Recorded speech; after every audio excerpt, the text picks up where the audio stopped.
سالانہ اجلاس cultural programme کے نام پر وقف ہو گئے، ورنہ یہ ادارے، یہ انسٹیٹیوشن کردار سازی اور مردم سازی کے کارخانے ہیں، جہاں آدمزاد کو مہذب انسان بنایا جاتا ہے، جہاں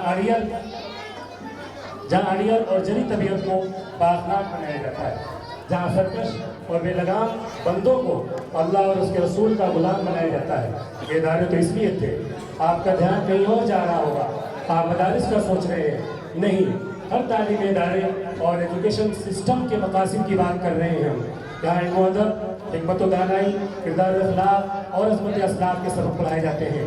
یہاں پریزنٹ کو پاسٹ سے جوڑنا سکھایا جاتا ہے، ماضی کی غلطیوں سے سبق لے کر حال کی زلفوں کو سنوارنا سکھایا جاتا ہے، اور اپنے اسلاف کی عظمت کے سائے تلے ترقی کے منازل تک طے کرنا سکھایا جاتا ہے۔ خلاصہ یہ ہے کہ قوموں کی فلاح و کامیابی کے مراکز اور اڈے ہیں اسکول اور یہ مدارس۔ آئیے دیکھیں اپنے اپنے گریبان میں جائزہ لیں اپنے بچوں کا۔ سب سے پہلے آپ پیرنٹس اپنی نیتوں کو ٹھیک کریں، اپنے بچوں کے ایم اور ٹارگٹ کو طے کریں۔ ہمیں پتہ ہی نہیں ہوتا کہ اسکول بچہ کیوں جا رہا ہے، بس سب جا رہے ہیں تو یہ بھی جا رہا ہے۔ یہی حقیقت ہمارے معاشرے کی، بے مقصد جی رہے ہیں، ابھی تک کچھ طے نہیں کیا، کس لیے پڑھا رہے ہیں۔ نتیجہ یہ ہوا آزادی کے 78 سالوں میں ہمیں کسی بھی شعبے میں، کسی بھی ڈپارٹمنٹ میں کوئی خاص تعداد دیکھنے کو نہیں ملی۔ وجہ صاف ہے، بے مقصد زندگی، ایم لیس پڑھائی، ایم لیس پڑھائی۔ لمحوں نے خطا کی ہے، صدیوں نے سزا پائی، بچپن کی گئی کوتاہی پوری زندگی کھا گئی۔ لمحوں نے خطا کی ہے، صدیوں نے سزا پائی۔ عزیزان ملت، میرے پیارے ساتھیوں، ہم ہر طرح سے مستحکم ہونا چاہتے ہیں۔ علم کی قیادت کے سارے راستے کھولیں گے، علم قیادت کے سارے راستے کھولیں گے۔ علم اور عمل اور خدمت خلق کا جذبہ، یہی وہ کنجیاں ہیں جو ہمیں سلطنت اور حکومت کا راستہ دے گی۔ یہ خوب جان لیں کہ مخلوق اللہ کا کنبہ ہے، مخلوق اللہ کا کنبہ ہے۔ حدیث کا ٹکڑا ہے، الخلق عیال اللہ، الخلق عیال اللہ، مخلوق اللہ کا کنبہ ہے، اللہ کا خاندان ہے، اور اللہ رب العزت اپنے کنبے کے افراد کو ضائع نہیں کرتا، کنبے کو برباد ہاتھوں میں نہیں دیتا، کیونکہ حکومت کے لیے صلاحیت اور صالحیت کی ضرورت پڑتی ہے۔ یہ کیسے ممکن ہے کہ ہم اپنے خاندان کو، اپنے افراد کو ایسے ہاتھوں میں نہیں دینا چاہتے جن میں کوئی صلاحیت نہیں ہوتی؟ اللہ رب العزت کی یہ کائنات وہ کیسے ممکن ہوگا ان ناکارہ لوگوں کے ہاتھ میں سپرد دے؟ میں صاف کہنا چاہتا ہوں، اپنے گریبان میں دیکھیں، ہم ناکارہ ہیں، ہماری حکومت اور سلطنت ہم پر بالکل نہیں جچتی۔ اپنے گھر اور پریوار چلانے کے لیے ہمارے پاس صلاحیت نہیں، عدالت اور انصاف تو دور کی چیز ہے، اپنے گھر کو چلانے کی صلاحیت ہمارے اندر نہیں ہے۔ اس وجہ سے اللہ رب العزت نے حکومت اور سلطنت اور قیادت سے ہم کو اتنا دور کر دیا۔ محض 100 سال میں، محض 100 سال میں 1924 میں سلطنت عثمانیہ کا خاتمہ ہوا تھا، آج 2025 چل رہا ہے، 100 سالوں میں یہ حالت ہو گئی ہے۔ ایسا لگتا ہے کہ ہمیں حکومت سے کبھی دور کا واسطہ نہیں تھا۔ آپ یقین جانیے، حضرت ہارون رشید ایک بادشاہ گزرے ہیں، شاید کہ آپ بھی جانتے ہو، لیکن وہ ایسے ہی مستی میں گزر رہے تھے، آسمان پہ بادل میں ایک ٹکڑا گزرتا ہے اور کہتے ہیں بادل تیرا جی چاہے جہاں برس لے، تیرا جی چاہے جہاں برس لے، تیرے پانی سے پیدا ہونے والا جو غلہ ہے اس کا خراج میرے ہو۔ آپ سوچیں انہوں نے کیا کہا تھا، تیرا جی چاہے جہاں برس لے، تیرا جو خراج ہے، جو ٹیکس ہے، وہ میرے خزانے میں آنے والا ہے۔ اتنی بڑی سلطنت تھی ہارون رشید کی دور میں،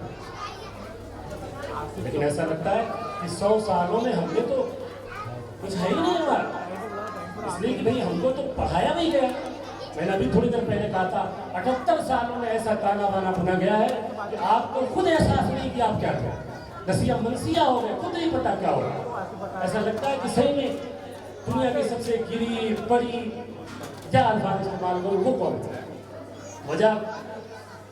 وجہ کہ ایسی تعلیم نہیں جو ہمارے حال کو ہمارے ماضی سے جوڑ دے، ایسی تعلیم نہیں ہے، ایسا نصاب نہیں ہے ہمارے درمیان جو ہمیں ہمارے اسلاف کی تاریخ ہمیں بتا دے۔ نصاب ہمارے پاس ایسا کوئی نہیں ہے جو عظمت رفتہ کی یاد دلا دے۔ 100 سالوں میں یہ حالت ہماری ہو، 100 سال میں ہم نے اپنی تاریخ بلا دی۔ 1924 تک آپ پڑھیں، یہ سیریل میں آیا تو کس کو بتا دیا ہوگا، کیا نام ہے؟ اردو اور اب تک ہے نا اس کا لڑکا عثمان کچھ تو جان گیا، ورنہ سچائی یہ ہے کہ کوئی جانتا ہی نہیں تھا کہ عثمانی سلطنت میں کوئی چیز ہوا کرتی تھی. پھر لاک ڈاؤن میں خوب دیکھا ہم نے تو کم سے کم اتنا جان گیا کہ عثمانی سلطنت 1924 میں اس کا خاتمہ ہو گیا تھا. ہوتا یہ ہے کہ جب تک اللہ ابھی جو بتا رہا تھا کہ صالحیت اور صلاحیت دو چیزوں کی ضرورت پڑتی ہے حکومت چلانے کے لیے اور گھر بار بھی چلانے کے لیے.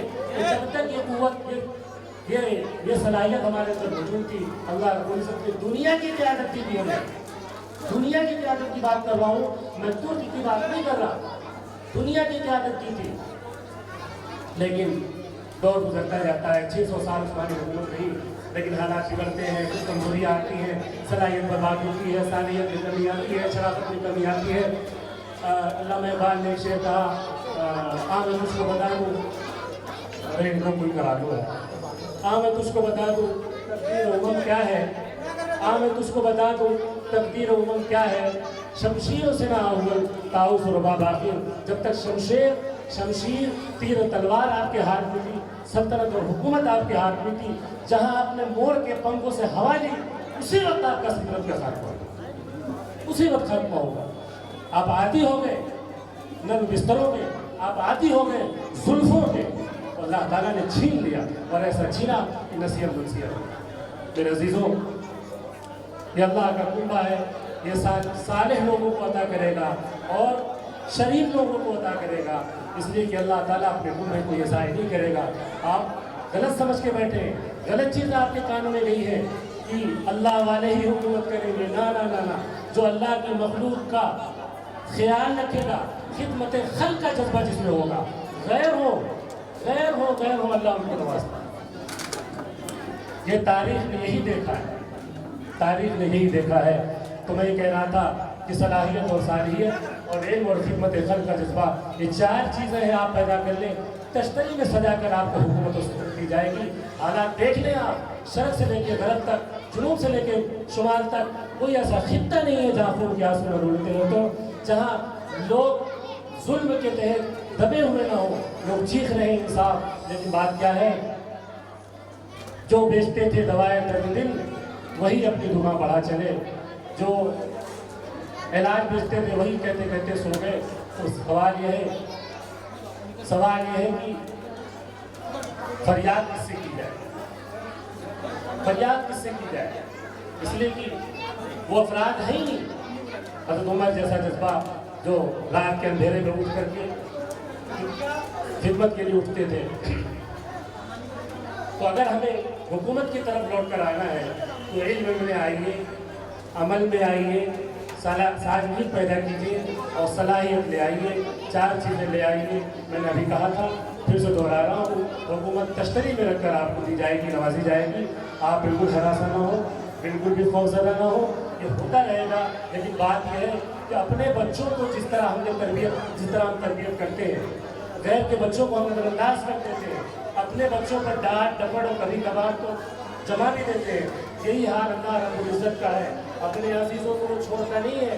اگر آپ رائے حق سے ہٹے ہیں، اس کے پیٹرن سے ہٹے ہیں، تو اللہ رب العزت ایسے ہی چھوڑے گا، ایسے ہی آپ کو پریشان کرے گا. اس لیے کہ وہ چاہتا ہے کہ آپ چھپ جائیں، وہ چاہتا ہے کہ آپ اس کے پیروں تلے آ جائیں، وہ چاہتا ہے کہ آپ اس کے در پہ آ جائیں. ایسا نہیں ہے کہ اللہ رب العزت نے جہاں یہ اے لوگوں سے بھی محبت کر رکھی ہے وہ آپ کو یہ ضائع کر دے.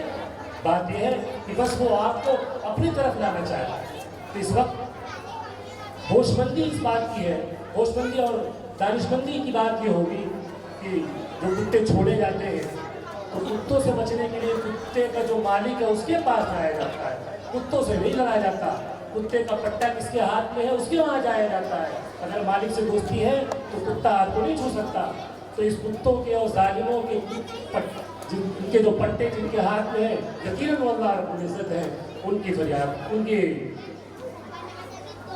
کے قدموں میں آنا پڑے گا، تبھی جا کے ہمیں نجات ملے گی. سب کا خلاصہ یہی ہے کہ اللہ رب العزت سے لو لگانا ہے، رسول پاک صلی اللہ علیہ وسلم سے لو لگانا ہے. بس یہ ایک راستہ ہے کامرانی کا اور سرفرازی کا.